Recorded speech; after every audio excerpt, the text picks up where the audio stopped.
একজন আলেম বলেছিলেন, যখন তুমি তোমার বাবাকে দাফন করে ফিরে আসবে, তখন জানবে যে তুমি এমন সর্বশেষ মানুষকে দাফন করে এসেছো যার চিন্তা চেতনায় সবসময় এটাই থাকতো যেন তোমাকে তার চেয়েও ভালো অবস্থায় দেখে। আপনি দাফন করে এসেছেন এই দুনিয়ার একমাত্র মানুষটিকে, যিনি নিজে চেয়েও আপনাকে বেশি সফল দেখতে চেয়েছিলেন।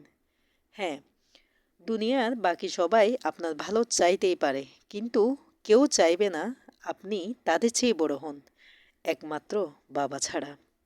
আজ থেকে সেই নিঃস্বার্থ ছায়াটা আর আপনার মাথার উপর নেই।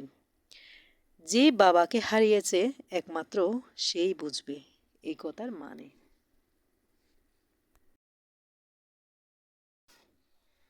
লোকে আপনাকে দুঃখ দিলে কিছু মনে করবেন না, কারণ একটা কথা মনে রাখবেন, লোকে সেই গাছে সব থেকে বেশি ডিল মারে যে গাছের ফল সব থেকে বেশি মিষ্টি হয়।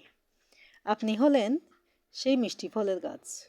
আপনার মতন হতে চাই, কিন্তু হতে পারে না, তাই আপনাকে লোকে দুঃখ দিয়ে ভেঙে দিতে আসে।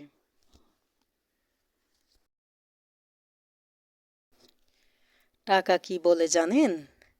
আজ আমাকে অপচয় না করে জমাও, কাল আমি তোমার ধ্বংস হওয়া থেকে বাঁচাবো। মাটির নিচে আমি অচল ঠিকই, কিন্তু মাটির উপর আমি একমাত্র বল। আমি পরকালের টিকিট নই, কিন্তু ইহকালের লাঠি। আমি উপরে যাওয়ার সাথী নই, তবে নরকতুল্য এই অভাবের জীবন থেকে আপনাকে এবং আপনার পরিবারকে আমি টেনে তুলব।